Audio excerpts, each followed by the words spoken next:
സുഹൃത്തുക്കളെ, അപ്പോൾ നമ്മുടെ പൊളിറ്റിക്സിൻ്റെ എക്സാം കഴിഞ്ഞു.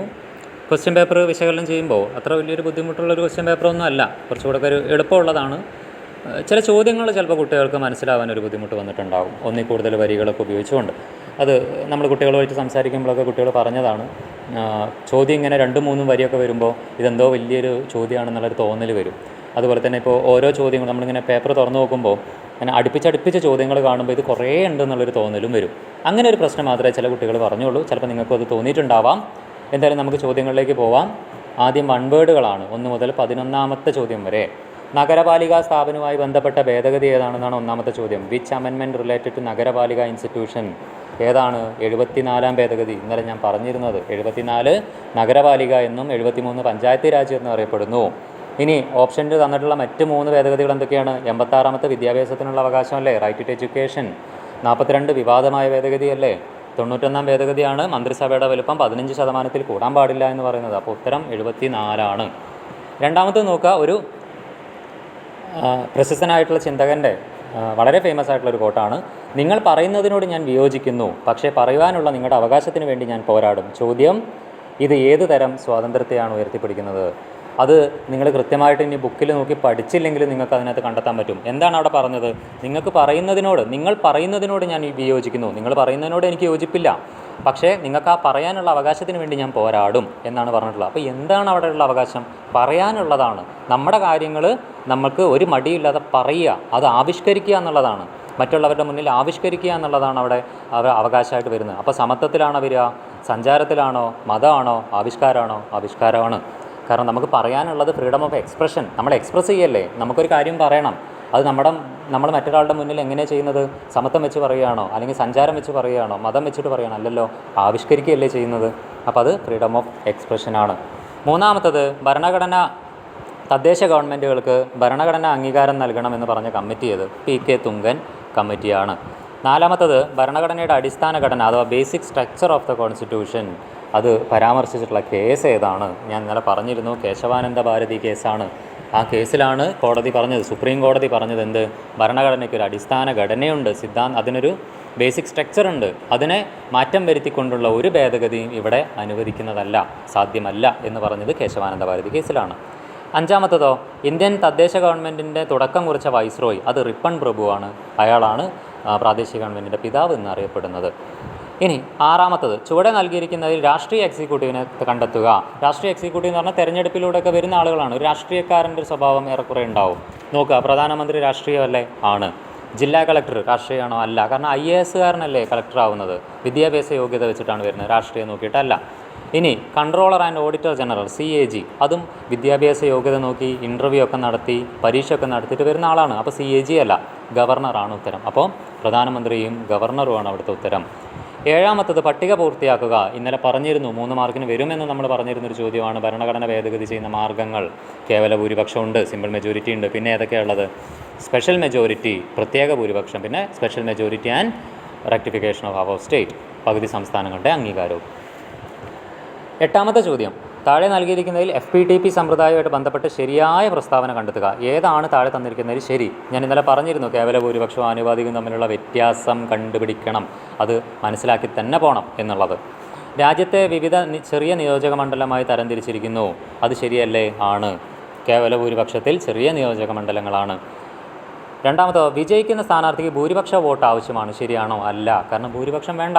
മറ്റു സ്ഥാനാർത്ഥികളെക്കാൾ ഒരു വോട്ട് ഏറെ കിട്ടിയാൽ മതി. ഒരു സ്ഥാനാർത്ഥിക്ക് 10 മറ്റാൾക്ക് 11 ആണെങ്കിൽ ആ 11 കിട്ടിയാൽ ജയിച്ചതായിട്ട് പ്രഖ്യാപിക്കും. അപ്പോൾ അത് തെറ്റാണ്. CO, വോട്ടർമാർ പാർട്ടിക്ക് വോട്ട് ചെയ്യുന്നു, പാർട്ടിക്കല്ലല്ലോ വോട്ട് ചെയ്യുന്നത്. കേവല ഭൂരിപക്ഷം എന്ന് പറഞ്ഞാൽ ഏകദേശം ആ രീതിയിലാണ് നമ്മുടെ ക്ലാസ് ലീഡറെ തിരഞ്ഞെടുക്കുന്നത്, നമ്മുടെ MLA മാരെ നമ്മൾ തിരഞ്ഞെടുക്കുന്നതൊക്കെ അങ്ങനെയാണ്. നമ്മൾ പോളിംഗ് ബൂത്തിൽ പോയിട്ട് നമ്മൾ പാർട്ടീൻ്റെ നേരെയാണോ വോട്ട് ചെയ്യുന്നത്? അല്ലല്ലോ, സ്ഥാനാർത്ഥിക്ക് നേരെയല്ലേ. അപ്പോൾ വോട്ടർ ചെയ്യുന്നത് പാർട്ടിക്കല്ല, വോട്ടർമാർ സ്ഥാനാർത്ഥിക്ക് വോട്ട് ചെയ്യുന്നു. അത് ശരിയല്ലേ? ആണ്. അപ്പോൾ അതിൽ 1ാമത്തെയും Dയുമാണ് ശരിയായ ഉത്തരം. 9ാമത്തത് ഞാൻ പറഞ്ഞിരുന്നു, രാജ്യങ്ങളും കടമെടുത്തതും നോക്കണം, അത് വരും. അതിൽ ഏതൊക്കെയാണ്? അയർലാൻഡിൽ നിന്നാണ് നിർദ്ദേശക തത്വം സ്വീകരിച്ചിട്ടുള്ളത്, കാനഡയിൽ നിന്നാണ് അവിശിഷ്ടാധികാരം എടുത്തിട്ടുള്ളത്, ബ്രിട്ടനിൽ നിന്നാണ് നിയമവാഴ്ച എടുത്തിട്ടുള്ളത്. ഓക്കെ. ഇനി 10ാമത്തത്, സാമ്പത്തിക അവകാശങ്ങൾ. താഴെ തന്നിരിക്കുന്നതിൽ സാമ്പത്തിക അവകാശങ്ങൾ ഏതൊക്കെയാണ്? ഐഡൻറ്റിഫൈ ദ എക്കണോമിക്കൽ റൈറ്റ് എന്നാണ് ചോദിച്ചിട്ടുള്ളത്. വോട്ട് ചെയ്യാനുള്ള അവകാശം ആണോ? അല്ല. ഞാൻ ഇന്നലെ പറഞ്ഞിരുന്നത് സാമ്പത്തിക അവകാശം എന്ന് പറഞ്ഞാൽ എപ്പോഴും പൈസയുമായിട്ട് ബന്ധപ്പെട്ട അവകാശമായിരിക്കും. എന്തിനാണെന്ന് ചോദിച്ചാൽ പൈസ, സമ്പത്ത്, ഇതായിരിക്കും അവിടുത്തെ ഒരു പ്രധാന ലക്ഷ്യം എന്ന് പറയുന്നത്. അപ്പോൾ വോട്ട് ചെയ്യാനുള്ള അവകാശം അത് രാഷ്ട്രീയപരമായ കാര്യമാണ്. ജോലി ചെയ്യാനുള്ള അവകാശം സാമ്പത്തികമാണ്. കാരണം എന്തിനാണ് ജോലി ചെയ്യുന്നത്? സമ്പത്ത് ഉണ്ടാക്കാനാണ്, പൈസ ഉണ്ടാക്കാനാണ്. സ്വത്തവകാശം, സ്വത്ത് എന്ന് പറഞ്ഞാൽ തന്നെ സമ്പത്തല്ലേ ആണ്. വിശ്രമത്തിനുള്ള അവകാശം അതും ശരിയാണ്. കാരണം വിശ്രമം എന്താണ്? നമ്മൾ ജോലിയുടെ ഇടയിൽ വിശ്രമിച്ചാലല്ലേ നല്ല രീതിയിൽ ജോലി ചെയ്യാൻ പറ്റുള്ളൂ. അപ്പോൾ എന്നാലല്ലേ വരുമാനം ഉണ്ടാക്കാൻ പറ്റൂ, എന്നാലല്ലേ സമ്പത്ത് കിട്ടുള്ളൂ. അപ്പോൾ അത് ശരിയാണ്. ശരിയായ വേതനത്തിനുള്ള അവകാശവും ശരിയാണ്. അപ്പോൾ 4 എണ്ണം അവിടെ വന്നിട്ടുണ്ട്. 3 മാർക്കിൻ്റെ ചോദ്യമാണ്. അപ്പോൾ ഇതിൽ ഏതെങ്കിലും 4 എണ്ണം 3 എണ്ണം എഴുതിയാൽ നിങ്ങൾക്ക് മാർക്ക് കിട്ടും. ഓക്കെ, അങ്ങനെയാണെന്നാണ് ഞാൻ മനസ്സിലാക്കുന്നത്. കാരണം 4 എക്കണോമിക്കൽ സാമ്പത്തിക റൈറ്റ് ഇവിടെ വന്നിട്ടുണ്ട്. ജോലി ചെയ്യാനുള്ളതുണ്ട്, സ്വത്തവകാശമുണ്ട്, വിശ്രമത്തിനുള്ള അവകാശമുണ്ട്, വേതനത്തിനുള്ള അവകാശം, 4 എണ്ണം ഉണ്ട്. ഓക്കെ, അപ്പോൾ ഈ 4-ൽ ഏതെങ്കിലും 3 എഴുതിയാൽ 3 മാർക്ക് കൊടുക്കും എന്നാണ് ഞാൻ മനസ്സിലാക്കുന്നത്. ഇനി 11ാമത്തെ ഞാൻ പറഞ്ഞിരുന്ന പുസ്തകങ്ങൾ ഓർത്ത് വെക്കണം. പുസ്തകങ്ങളും ഗ്രന്ഥകർത്താക്കളെയും ഓർത്ത് വെക്കണം. ഓൺ ലിബർട്ടി എന്ന് പറയുന്നത് JS മില്ലിൻ്റേതാണ്. സാത്താനിക് വേഴ്സസ് സൽമാൻ റുഷ്ദിയാണ്. സ്വാതന്ത്ര്യത്തിലേക്കുള്ള ദീർഘയാത്ര അത് നെൽസൺ മണ്ടേലയാണ്. അപ്പോൾ ഇത്രയാണ് വൺ വേർഡുകളിൽ വരുന്നത്. ഇനി 3 മാർക്കിൻ്റെ ചോദ്യങ്ങൾ നോക്കൂ. ലോകത്തിലെ എല്ലാ ജനാധിപത്യ ഭരണഘടനകളും ഒരുപോലെ ഭരണഘടനയിൽ പല കാരണങ്ങളാലും വിമർശിക്കപ്പെട്ടിട്ടുണ്ട്. ഇതിൽ ഏതെങ്കിലും 3 എണ്ണം എഴുതുക. ഞാൻ ഇന്നലെ പറഞ്ഞിരുന്നു ഭരണഘടനയുടെ വിമർശനങ്ങളാണ് അവിടെ ചോദിക്കുക. 3 മാർക്കിന് വരുമെന്ന് ഇന്നലെ ഞാൻ പറഞ്ഞിരുന്നു. ഈ സാധനം ഭരണഘടനയുടെ വിമർശനങ്ങൾ ചോദിക്കും. അത് ഒതുക്കമില്ല, പ്രാതിനിധ്യമില്ല എന്നൊക്കെ പറഞ്ഞിട്ട് വരുന്നില്ലേ. അപ്പം 3 വിമർശനങ്ങളാണ് അവിടെ ചോദിക്കുന്നത്. 3ാമത്തെ ചോദ്യം, രാഷ്ട്രീയ സിദ്ധാന്തം പഠിക്കുന്നതിൻ്റെ പ്രാധാന്യം. ഇത് ഞാൻ പറഞ്ഞത് നമ്മൾ എന്തിനാണ് രാഷ്ട്രീയ സിദ്ധാന്തം പഠിക്കുന്നത്? നമ്മൾ ഭാവിയിൽ ഓരോ പൗരനാവും, നാളത്തെ പൗരനാണ്. അപ്പം നമുക്കത് സഹായമാവും. ഒരു ജോലി ചെയ്യുമ്പോൾ നമുക്ക് സഹായമാവും. രാഷ്ട്രീയ മൂല്യങ്ങളെ പഠിക്കാൻ സഹായിക്കും. അങ്ങനെ നിങ്ങൾക്ക് ഇഷ്ടമുള്ള ഒരു 3 പോയിൻ്റ് അവിടെ എഴുതി വയ്ക്കാം. പിന്നെ ചോദിച്ചിട്ടുള്ളത് എന്താണ്? 14ാമത്തെ ചോദ്യം, ലോക സമാധാനത്തിന് ഭീഷണിയാവുന്ന ഏതെങ്കിലും 2 സമകാലിക വെല്ലുവിളികൾ എഴുതുക. അത് നിങ്ങൾക്കൊന്നെങ്കിൽ ഭീകരവാദം എഴുതാം, അല്ലെങ്കിൽ വംശഹത്യ എഴുതാം. അങ്ങനത്തെ ഏത് വേണമെങ്കിലും എഴുതാം. 15ാമത്തെ വികസനത്തിൻ്റെ സാമൂഹിക പാരിസ്ഥിതിക ചെലവ്. അതിൽ സാമൂഹിക ചെലവാണ് ചോദിച്ചിട്ടുള്ളത്. സാമൂഹിക ചെലവിൽ നിങ്ങൾക്ക് എഴുതാം വീട് നഷ്ടമാവുന്നു, തൊഴിൽ നഷ്ടമാവുന്നു, സംസ്കാരം നഷ്ടമാവുന്നു. അങ്ങനെ നിങ്ങൾക്കതും എഴുതി വയ്ക്കാം. അതാണ് സോഷ്യൽ കോസ്റ്റ് ഓഫ് ഡെവലപ്മെൻറ്റ് എന്ന് പറയുന്നത്. ഇനി രാഷ്ട്രത്തിൻ്റെ രൂപീകരണത്തിന് സഹായമാവുന്ന ഏതെങ്കിലും 3 ഘടകങ്ങൾ ചുരുക്കി വിവരിക്കുക. അത് essay ആയിട്ട് വരുന്നതാണ്. ഇപ്രാവശ്യം അത് 3 മാർക്കിനാണ് ചോദിച്ചിട്ടുള്ളത്. അപ്പോൾ ചുരുക്കി വിവരിക്കുക എന്ന് പറഞ്ഞാൽ കുറച്ച് പോയിൻറ്റുകൾ, പേരിന് മാത്രം ഒരു പോയിൻറ്റ്സാണ് അവിടെ ഉദ്ദേശിക്കുന്നത്. അപ്പോൾ നിങ്ങൾക്ക് ഏതെങ്കിലും 3 എണ്ണം എഴുതാം. ടെറിറ്ററി, ഭൂപ്രദേശം എഴുതാം. ഹിസ്റ്ററി, ചരിത്രം എഴുതാം. പൊതുവായ രാഷ്ട്രീയ ആദർശങ്ങൾ അത് എഴുതാം. നിങ്ങൾക്ക് ഇഷ്ടമുള്ളത് എഴുതാം. ഇനി 5 മാർക്കിൻ്റെ ചോദ്യങ്ങൾ വരും. 17ാമത്തെ ചോദ്യം, ഫെഡറലിസത്തിൻ്റെ സവിശേഷതകളെക്കുറിച്ച് ചുരുക്കി വിവരിക്കുക. ഞാൻ പറഞ്ഞിരുന്നു ഫെഡറലിസം ഒരു essay വരുന്ന ചാപ്റ്ററാണ്. പക്ഷേ ഇപ്രാവശ്യം അത് 4 മാർക്കിന് ചോദിച്ചിരിക്കുന്നു. ഫെഡറലിസത്തിൻ്റെ സവിശേഷതകൾ എന്തൊക്കെയാണ്? ഡുവൽ ഫോം ഓഫ് ഗവൺമെൻറ്, ദ്വിഭരണ സംവിധാനം, 2 ഗവൺമെൻറ്റുകളുണ്ട്.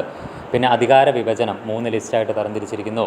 അതുപോലെ തന്നെ സുപ്രീമസി ഓഫ് കോൺസ്റ്റിറ്റ്യൂഷൻ, എല്ലാത്തിനും മുകളിൽ ഭരണഘടനയാണ്. അതുപോലെ തന്നെ ഇൻഡിപെൻഡൻറ്റ് ജുഡീഷ്യറി, ഒരു സ്വതന്ത്ര നീതിന്യായ സംവിധാനം ഇവിടെയുണ്ട്. അതാണ് ചോദിക്കുന്നത്.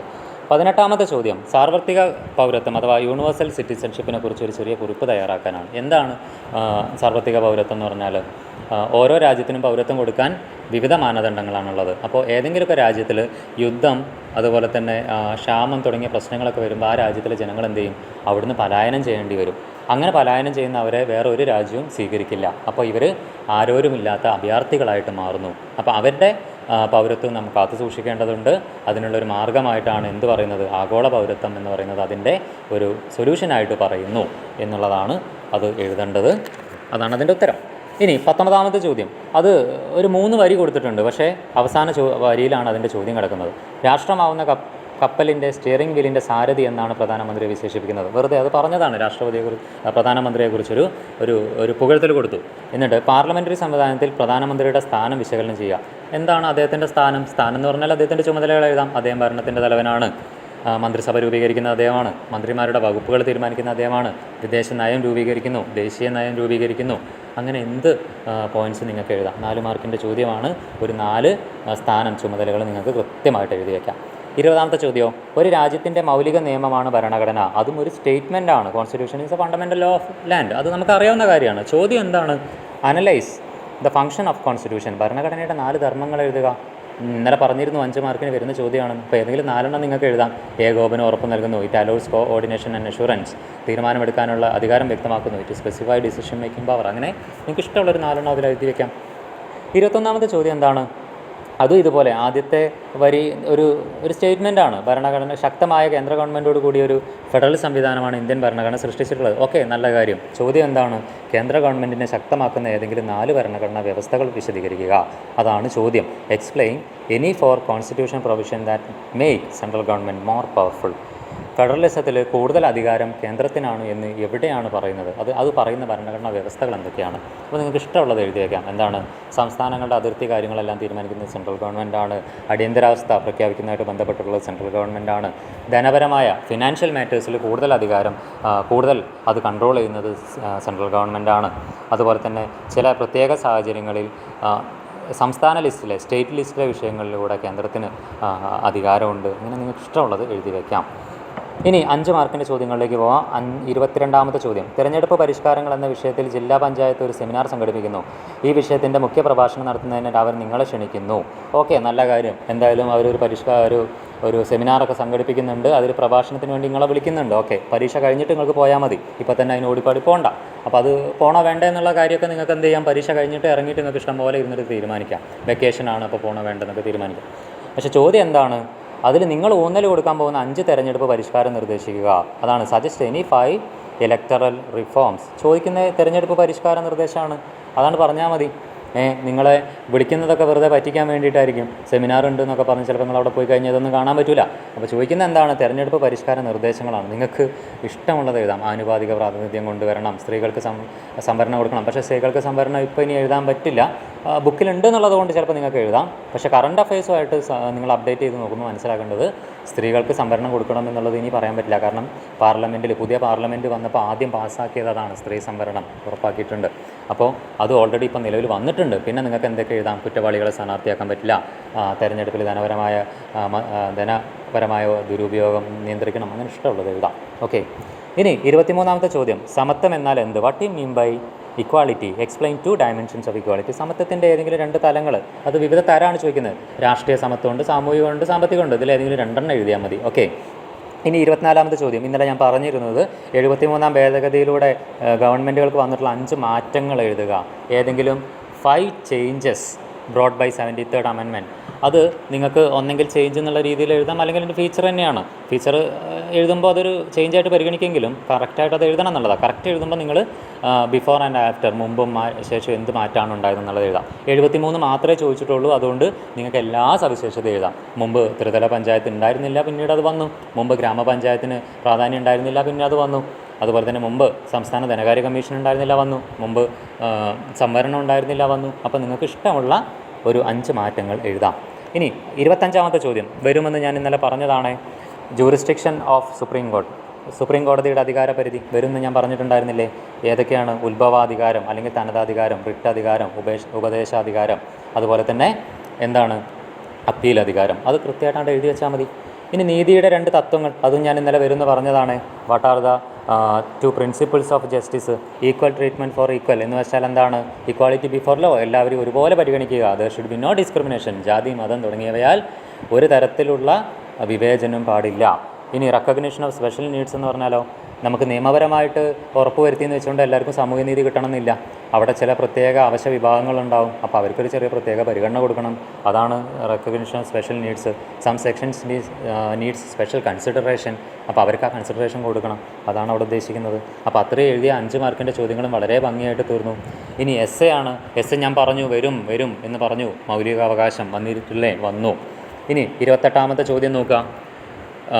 Explain the criticism against Indian secularism. മതേതരത്വം എന്ന് പറയുന്ന പാഠത്തിൽ നിന്ന് ഞാൻ ഇന്നലെ പറഞ്ഞതല്ലേ, 2 ചോദ്യങ്ങൾ നിങ്ങൾ പ്രധാനമായിട്ടും ഊന്നൽ കൊടുക്കണം. ഒന്ന് എന്ത്? ഇന്ത്യൻ മതേതരത്വം പാശ്ചാത്യം തമ്മിലുള്ള വ്യത്യാസം, അതുപോലെ തന്നെ ഇന്ത്യൻ മതേതരത്വത്തിനുള്ള വിമർശനവും പഠിക്കണം എന്ന് ഞാൻ പറഞ്ഞിരുന്നു. അപ്പോൾ അതും പഠിച്ചു കഴിഞ്ഞാൽ രണ്ടാമത്തതും നിങ്ങൾക്ക് സുഖമായിട്ട് കിട്ടും. 2 എസ്സേ നിങ്ങൾക്ക് അങ്ങനെ എഴുതാൻ പറ്റി. ഇനി 29ാമത്തെ ചോദ്യം എന്താ? നിയമനിർമ്മാണ സഭയ്ക്ക് നിരവധി ചുമതലകളുണ്ട്. ഇന്ത്യൻ പാർലമെൻറ്റിൻ്റെ ചുമതലകളെക്കുറിച്ച് വിശദീകരിക്കുക. A legislature as several function. Okay, നല്ല കാര്യം. Explain the function of Indian parliament. ചോദിച്ചിട്ടുള്ളത് ഇന്ത്യൻ പാർലമെൻറ്റിൻ്റെ ചുമതലകളാണ്. എന്തൊക്കെ ചുമതലകളുണ്ട്? നിയമനിർമ്മാണ ചുമതലയുണ്ട്, ലെജിസ്ലേറ്റീവ് ഫംഗ്ഷനുണ്ട്, അതുപോലെ തന്നെ കൺട്രോളിങ് എക്സിക്യൂട്ടീവിനെ നിയന്ത്രിക്കുന്നുണ്ട്, ധനപരമായ ചുമതലയുണ്ട്, ഫിനാൻഷ്യൽ കൺട്രോളിംഗ് ഉണ്ട്, അതുപോലെ തന്നെ ജുഡീഷ്യൽ ഫംഗ്ഷൻ ഉണ്ട്, അതുപോലെ കോൺസ്റ്റിറ്റ്യൂഷണൽ ഫംഗ്ഷൻ ഉണ്ട്, ഇലക്ടറൽ ഫംഗ്ഷൻ തിരഞ്ഞെടുപ്പ് ചുമതലയുണ്ട്. അപ്പോൾ നിങ്ങൾക്ക് അങ്ങനെ ഇഷ്ടമുള്ളത് എഴുതാം. അപ്പോൾ ഇന്നലെ പറഞ്ഞ ഒരുപാട് ചോദ്യങ്ങൾ ഈ ചോദ്യ പേപ്പറിൽ നിങ്ങൾക്ക് കാണാൻ പറ്റും. പുതിയതായിട്ട് വന്നിട്ടുള്ളൊരു ട്രെൻഡ് എന്ന് തോന്നിയിട്ടുള്ളത്, ട്രെൻഡല്ല അത്, നിങ്ങൾ കുട്ടികൾ കൃത്യമായിട്ട് പഠിച്ചിട്ടുണ്ടോ എന്ന് ഉറപ്പാക്കാനുള്ള ഒരു രീതിയാണ് ഒന്നിൽ കൂടുതൽ വരികൾ വെച്ചുകൊണ്ട് ചോദ്യങ്ങൾ ചോദിക്കുന്നു. അതായത് ഡയറക്റ്റ് ആയിട്ടുള്ള ചോദ്യങ്ങൾ കുറച്ചുകൊണ്ട്, ഡയറക്റ്റായിട്ട് അതിനകത്തുണ്ട്, പക്ഷേ എന്നാലും ആദ്യത്തെ ഒരു വാക്ക് തന്നെ വായിക്കുമ്പോൾ ചിലപ്പോൾ എന്ത് ചെയ്യും, കൃത്യമായിട്ട് പഠിക്കാത്ത കുട്ടികൾക്ക് ചിലപ്പോൾ അവിടെ കറങ്ങും. അപ്പോൾ അങ്ങനെ ഒരു ശ്രമം നടത്തിയിട്ടുണ്ട്. കുട്ടി പഠിച്ചിട്ടുണ്ടോ ഇല്ലേ എന്നുള്ളത് കൃത്യമായിട്ട് ചോദ്യത്തിൽ വെച്ച് തന്നെ പരിശോധിക്കാനുള്ളൊരു ശ്രമം നടത്തിയിട്ടുണ്ട്. അപ്പോൾ ഒന്നിൽ കൂടുതൽ വാക്കുകൾ ആദ്യം ഒരു സ്റ്റേറ്റ്മെൻറ്റ് വെറുതെ കൊടുത്തിട്ട് പിന്നെയാണ് യഥാർത്ഥ ചോദ്യം ചോദിച്ചിട്ടുള്ളത്. അപ്പോൾ കൃത്യമായിട്ട് പഠിച്ച കുട്ടികൾക്ക് നല്ല മാർക്ക് സ്കോർ ചെയ്യാം, ഫുൾ മാർക്ക് സ്കോർ ചെയ്യാം, വളരെ എളുപ്പത്തിൽ തന്നെ പാസ് മാർക്കും കിട്ടുന്ന ഒരു ക്വസ്റ്റ്യൻ പേപ്പറാണ് ഇത്. പറഞ്ഞിട്ടുള്ള ഒരുപാട് ചോദ്യങ്ങൾ ഇതിനകത്ത് നിങ്ങൾക്ക് വന്നതായിട്ട് കാണാൻ പറ്റും. ഓക്കെ.